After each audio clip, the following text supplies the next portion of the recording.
음성을 내가 들으니 사랑하는 말일세. 늙은이를 꾸짖지 말고 권하되 아버지에게 하듯하며 젊은이에게는 형제에게 하듯하고 늙은 여자에게는 어머니에게 하듯하며 젊은 여자에게는 온전히 깨끗함으로 자매에게 하듯하라. 참 과부인 과부를 존대하라.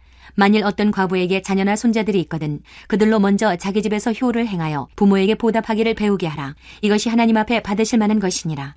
참 과부로서 외로운 자는 하나님께 소망을 두어 주야로 항상 간구와 기도를 하거니와 향락을 좋아하는 자는 살았으나 죽었느니라. 내가 또한 이것을 명하여 그들로 책망받을 것이 없게 하라. 누구든지 자기 친족, 특히 자기 가족을 돌보지 아니하면 믿음을 배반한 자요 불신자보다 더 악한 자니라. 과부로 명부에 올릴 자는 나이가 60이 덜 되지 아니하고 한 남편의 아내였던 자로서 선한 행실의 증거가 있어 혹은 자녀를 양육하며 혹은 나그네를 대접하며 혹은 성도들의 발을 씻으며 혹은 환난당한 자들을 구제하며 혹은 모든 선한 일을 행한 자라야 할 것이요 젊은 과부는 올리지 말지니 이는 정욕으로 그리스도를 배반할 때에 시집가고자 함이니 처음 믿음을 저버렸으므로 정죄를 받느니라. 또 그들은 게으름을 익혀 집집으로 돌아다니고 게으를 뿐 아니라 쓸데없는 말을 하며 이 일을 만들며 마땅히 아니할 말을 하나니 그러므로 젊은이는 시집가서 아이를 낳고 집을 다스리고 대적에게 비방할 기회를 조금도 주지 말기를 원하노라. 이미 사탄에게 돌아간 자들도 있도다. 만일 믿는 여자에게 과부 친척이 있거든 자기가 도와주고 교회가 짐지지 않게 하라. 이는 참 과부를 도와주게 하려 함이라.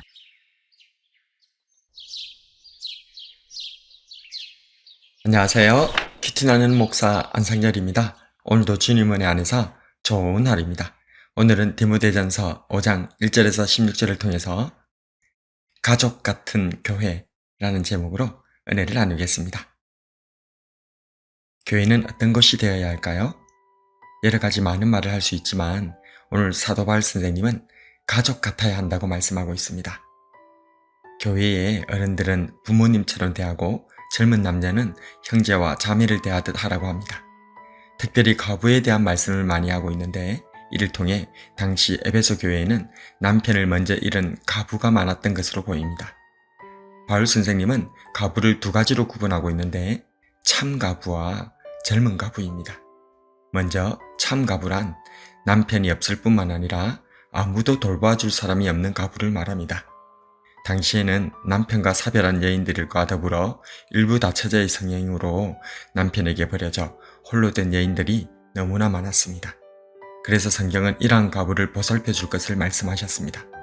먼저 구약 성경에서는 채권자들이 과부의 옷을 저당 잡을 수 없도록 만드셨고 과부를 압제하지 말고 도우라고 하셨고 추수할 때 곡식 한 단을 밭에 잃어버렸으면 이들을 위해 찾지 말고 내버려 두라고 하셨고 감람 열매와 포도를 딴 후에 남은 것은 다시 따지 말고 이들이 취하게 남겨두라고 하셨습니다. 3년의 11조는 고아와 과부, 나그네, 레인을 위해 쓰라고도 하셨습니다. 신약 성경에서도 과부에 대한 관심은 계속되었습니다.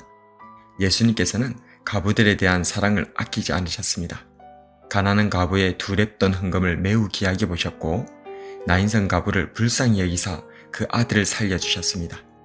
심지어 주님 당신께서 아버지의 뜻을 따라 십자가에서 죽으실 때에 홀로 남겨질 육신의 어머니 마리아를 사도 요한 선생님에게 부탁하시기도 하셨습니다. 이런 주님의 뜻을 받들어 초대교회들은 과부들을 돕는 데 적극 참여하였습니다. 초대교회 안에 집사제도가 생기게 된 큰 원인도 이 과부들을 구제하는 일 때문이었습니다. 사도행전 6장 1절에 그때 제자가 더 많아졌는데 헬라파 유대인들이 자기의 과부들이 매일의 구제에 빠짐으로 히브리파 사람을 원망하니.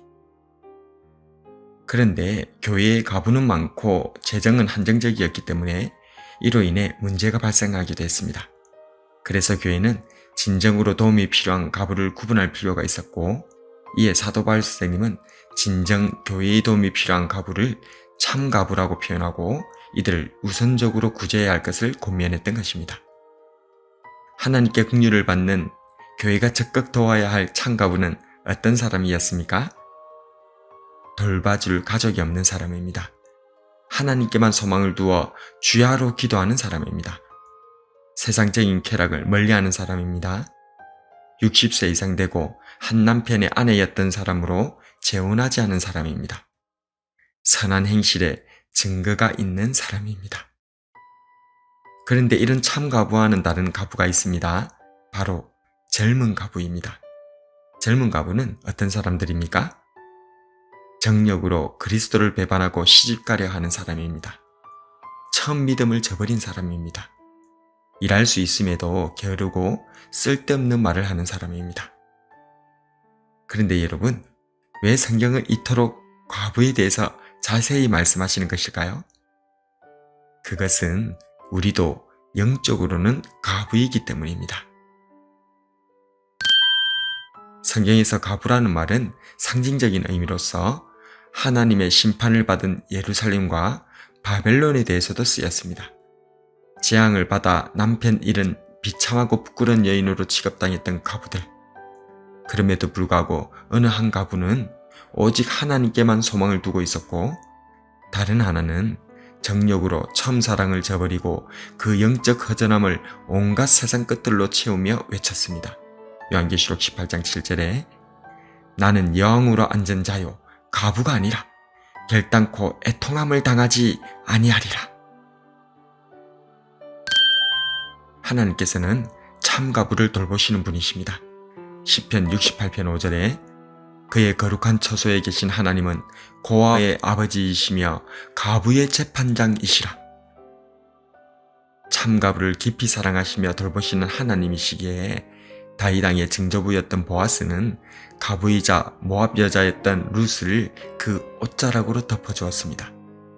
우리 구주 예수님께서는 과부 같던 우리에게 영원한 신랑이 되어주셨습니다. 그래서 우리도 과부를, 또한 과부로 표현된 우리의 도움이 필요한 이웃을 도와주어야 합니다. 만약 우리가 이를 저버린다면 그것은 불신자보다 더 악한 자가 되고 맙니다. 8절에 누구든지 자기 친족, 특히 자기 가족을 돌보지 아니하면 믿음을 배반한 자요 불신자보다 더 악한 자니라. 믿음은 결코 삶과 분리되지 않습니다. 아름다운 교회는 아름다운 가족에서부터 시작합니다. 먼저 내가 오직 주님께만 소망을 두는 참 가부인지를 돌아보고, 내가 참 가부로서 하나님의 긍휼과 사랑을 입었듯이 우리의 참 가부들인 가족과 이웃들을 돌아봅시다. 그래서 가족이 교회되고 교회가 가족되는, 주님 사랑 안에 가족을 세우고 교회를 세워가는 저와 여러분이 되길 주님의 이름으로 축복합니다.